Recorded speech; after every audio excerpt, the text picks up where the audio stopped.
El doctor Alfredo Guerreros Benavides es director médico corporativo de la red de la Clínica Internacional, médico neumólogo, expresidente de la Sociedad Peruana de Neumología, investigador clínico con más de 30 ensayos en los últimos 10 años y docente. Ha trabajado como médico asistente del Servicio de Neumología del Hospital Nacional Daniel Carrión, desempeñando las funciones de director de investigación y docencia, director administrativo y subdirector general, creando e implementando el primer centro de cirugía de día de un hospital. En Clínica Internacional, se desempeñó como jefe de la Unidad de Cuidados Intensivos, creador de la Unidad de Investigación y Docencia, director de la sede ambulatoria San Borja, director de la red ambulatoria y líder de función en la acreditación y reacreditación Joint Commission International. Fórum Salud Digital le da la bienvenida a Alfredo Guerreros.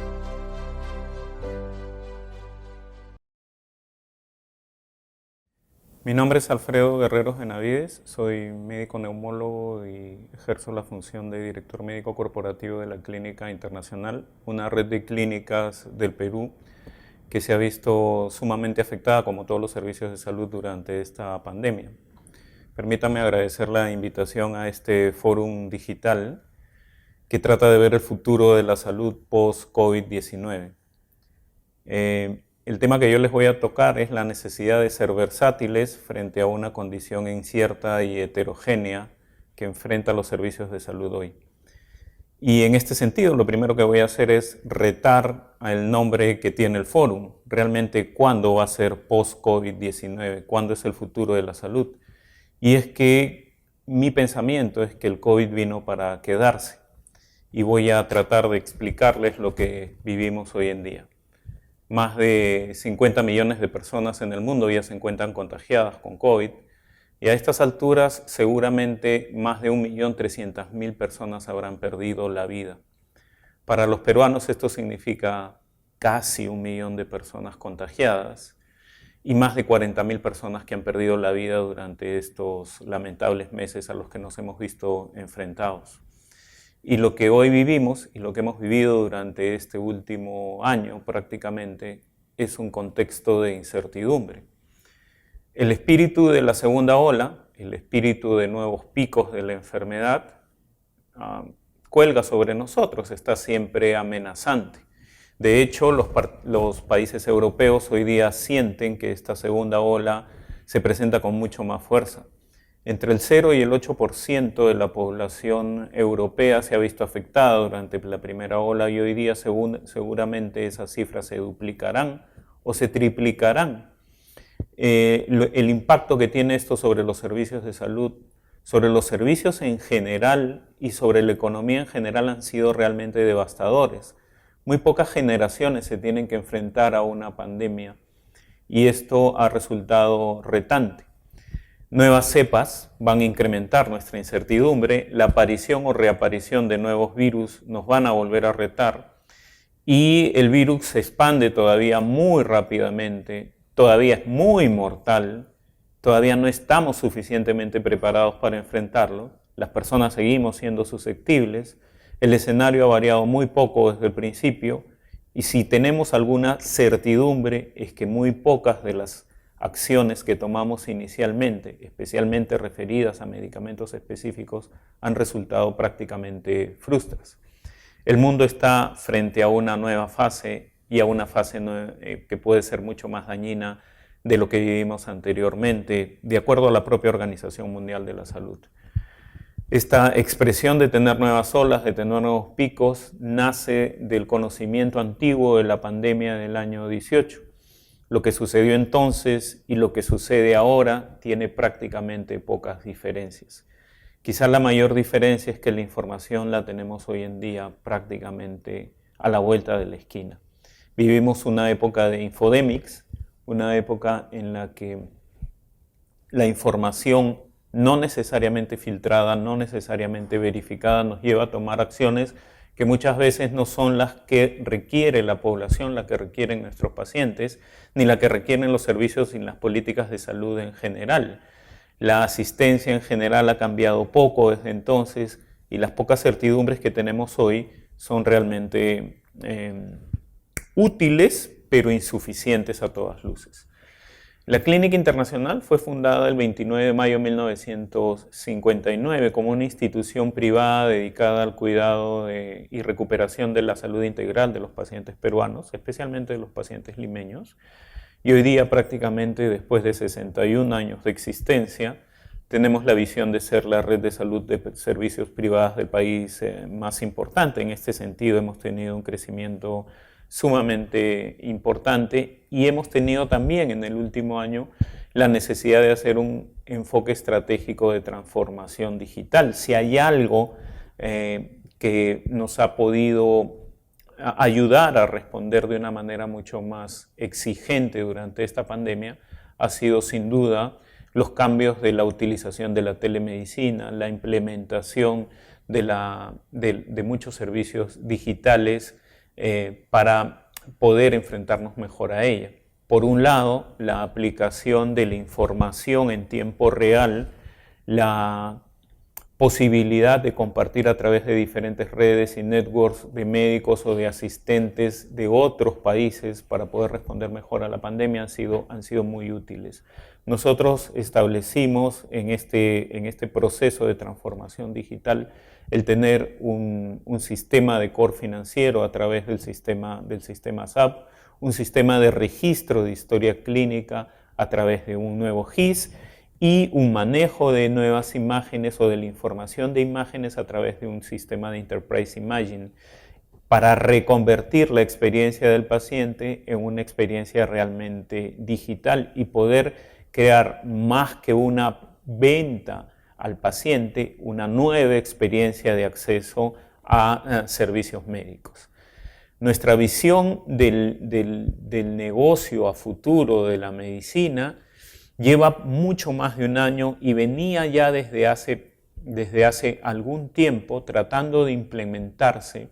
Y de hecho, esta lámina que presento ahora es una lámina pre-pandemia, es una lámina premonitoria donde nosotros decíamos que iba a crecer el consumo en salud porque la población de hecho comienza a envejecer, que los prestadores se iban a segmentar tanto por complejidad como por especialidad, pero estas, las que les voy a comentar a continuación, son seguramente las que han sido mucho más certeras, ya no en un futuro lejano, sino realmente inmediato, que hoy día forma parte del presente y pronto del pasado.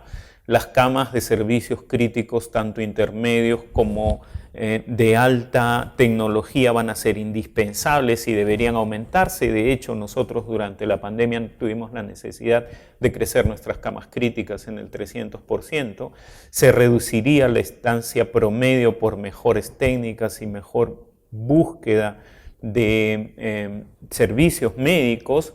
La prestación a distancia, la telesalud, va a crecer. Ustedes van a poder ver en los números que yo les voy a brindar que el crecimiento fue tan exponencial que hoy día es prácticamente imposible detenerlo y que íbamos a tener nuevas formas y nuevas modalidades de prestación domiciliaria, un evento que resultó exitoso para nosotros.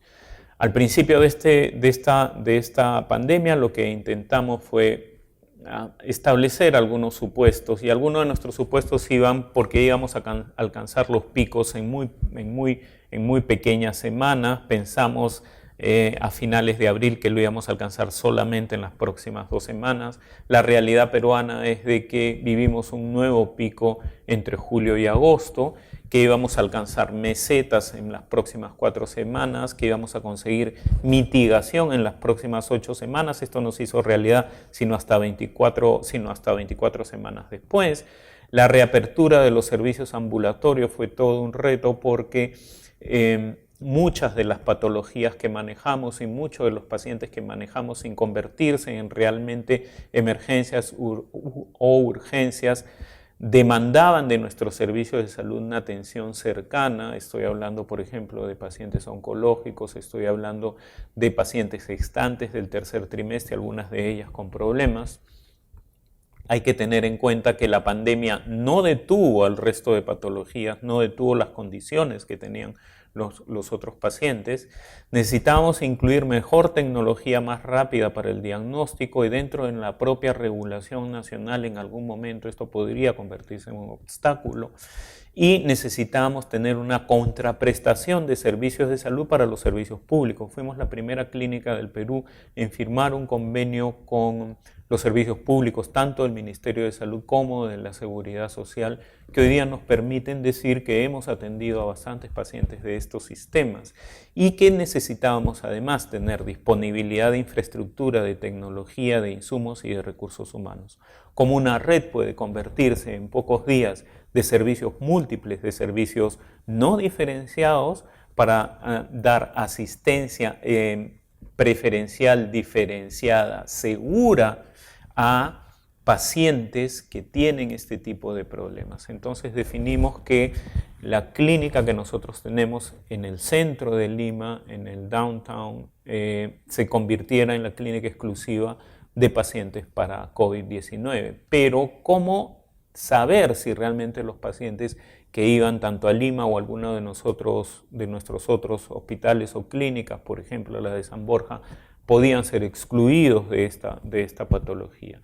Esto nos llevó a crear nuevos servicios, a tener sistemas exigentes y rápidos y ágiles de derivación, de asegurar la cantidad de recursos humanos, de insumos y de tecnología.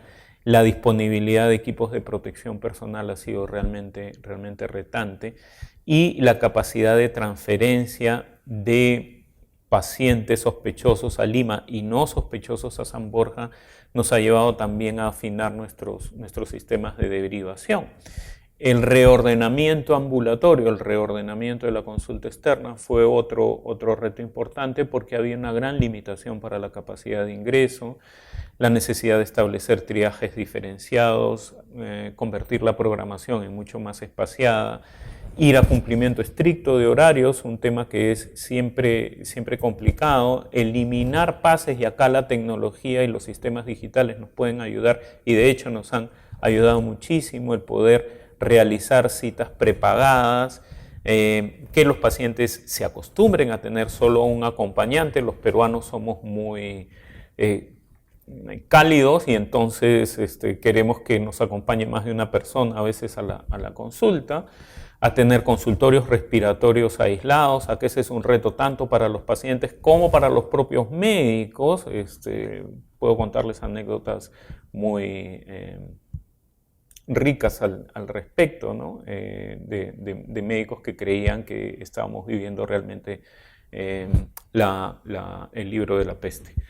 Y el tener servicios auxiliares de Lima derivados a San Borja como una red única también fue muy importante. El crecimiento en el Perú, la evolución de los casos activos nos llevó a que la mayoría de nuestros picos se alcancen a finales de agosto, y el escenario comenzó recién a mediados de septiembre a tener un escenario decreciente. Sin embargo, el poder hacer modelos predictivos, donde también la tecnología ha comenzado a ayudarnos, el poder tener modelos matemáticos de cómo podemos acceder, cómo hemos podido acceder y reprogramar nuestros servicios de salud, ha sido muy útil. En este sentido, hemos establecido y logramos establecer algunas metodologías que han resultado en exitosas desde el punto de vista de la seguridad de los pacientes, utilizando tecnología del seguimiento de los mismos y de mejor distribución de los servicios. Por ejemplo, el tracing, el trazado, el seguimiento de los pacientes a quienes se les diagnostica o en quien se sospecha COVID-19 es un hecho fundamental aquí y en cualquier parte del mundo. Nosotros lo que establecimos fue una unidad que se le ha denominado unidad de tracking, que lo que pretende es ir desde la prevención, pasando por la atención, hacia el seguimiento y la rehabilitación de este grupo de pacientes. De hecho, hay experiencias diferentes en diferentes lugares del mundo. Se ha intentado hacer bajo los sistemas digitales, con nuestros celulares, por sistemas centralizados y no centralizados. Nosotros lo que hicimos fue tratar de identificar desde cualquier punto, sea desde el laboratorio, desde los servicios de tomografía, desde la emergencia, desde las consultas domiciliarias o desde la consulta, centralizar a todos aquellos pacientes en quienes teníamos sospecha de la enfermedad o la confirmábamos y no iban a ser hospitalizados. Esto nos aseguraba, en cierta forma, el poder determinar en qué momento estos pacientes podían requerir servicios de urgencia, de emergencia, eventualmente de hospitalización y eventualmente de la necesidad de cuidados intensivos. Lo que hicimos fue nombrar un jefe de la unidad, un asistente de programación, tener supervisores médicos y un equipo de enfermeras que podía hacer inicialmente el contacto telefónico. Poder centralizar este sistema de seguimiento desde cualquier punto, desde cualquier consultorio, desde cualquier servicio de tomografía, desde cualquier servicio de laboratorio para poder alimentar a toda nuestra unidad de seguimiento ha sido realmente retante, pero súper exitosa, porque incluso las fichas de recolección de datos y de reportes que son obligatorias para el sistema nacional, pudimos ingresarla dentro de un software y desarrollarla de manera digital. Este sistema nos ha permitido tener un seguimiento de miles de pacientes durante estos meses. En algunos casos hemos alcanzado picos de más de 5.000 pacientes y nos permite proyectarnos a saber cómo vamos a hacer los seguimientos en los próximos meses. En un escenario seguramente de post-COVID, este tipo de seguimiento, ya no solamente para pacientes en quienes sospechamos de enfermedades infectocontagiosas como la que acabamos de vivir o la que estamos viviendo, puede ser un buen modelo a replicar y puede acompañar a la jornada del paciente durante sus momentos de exacerbaciones de enfermedades crónicas o eventualmente durante enfermedades agudas. Esta unidad ha sido seguramente de las más exitosas que hemos podido crear y sin duda ha sido una enseñanza y es una enseñanza para nuestros futuros servicios de salud. Otro tema que ha sido sumamente duro es las tasas de ocupación hospitalaria que hemos tenido y la necesidad de crecer en servicios. Prácticamente todos los días hemos tenido que recibir llamadas solicitándonos camas, especialmente de camas críticos o de camas de intermedios que no podíamos atender porque lamentablemente los servicios de salud se vieron desbordados. Entonces, la experiencia en hospitalizaciones domiciliarias en el país ha sido bien limitada y nosotros hemos impulsado y veníamos impulsando la necesidad de tenerlas durante un largo tiempo. Lamentablemente también los financiadores han visto limitaciones en ese sentido y eran descreídos de que esto podría lograrse.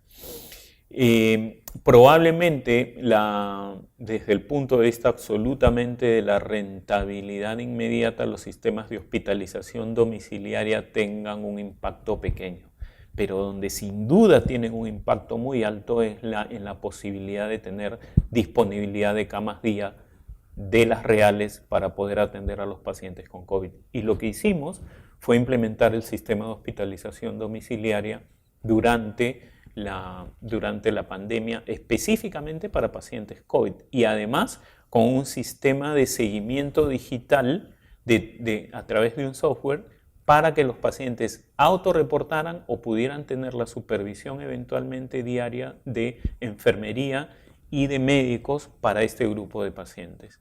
A finales del mes pasado, esto nos permitió tener ahorros por encima de 290 días cama, lo cual resultó en sumamente útil para tener disponibilidad de atención de aquellos pacientes que sí requerían hospitalización real, digamos.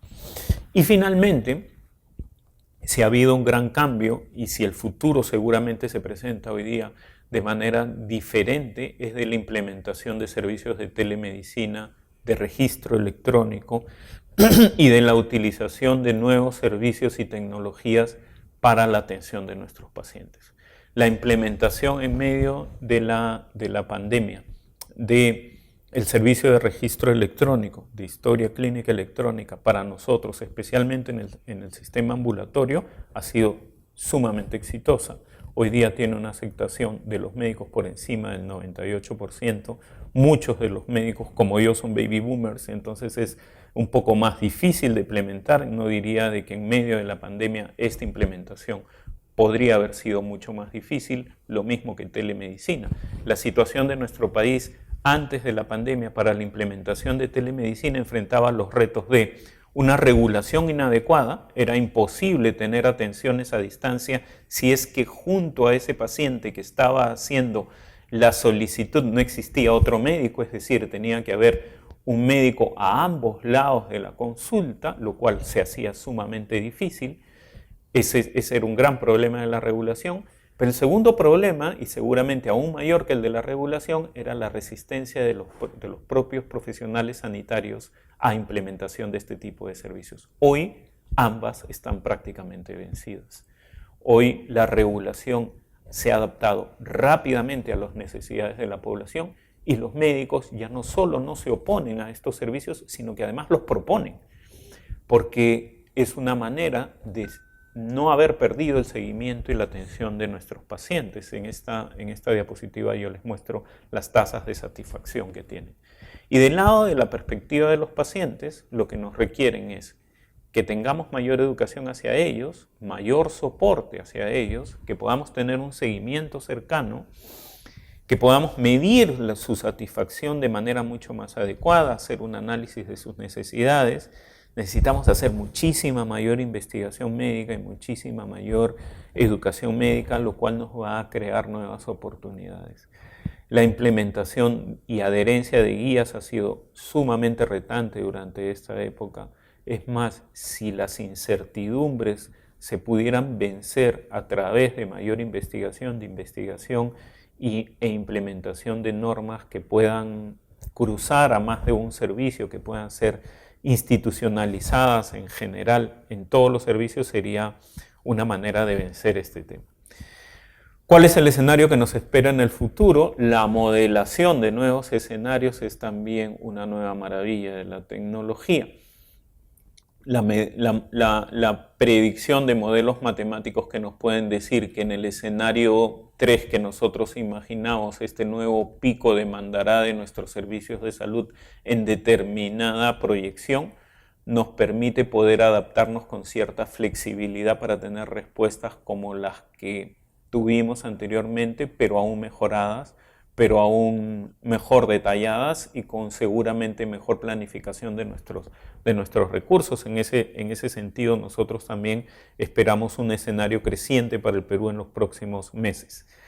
Y sin duda, donde la tecnología ha demostrado que su utilidad ha sido muy importante es en los servicios de imágenes, por ejemplo, con la aplicación de protocolos que hoy día nos han permitido manejar muchísimo mejor a nuestros pacientes.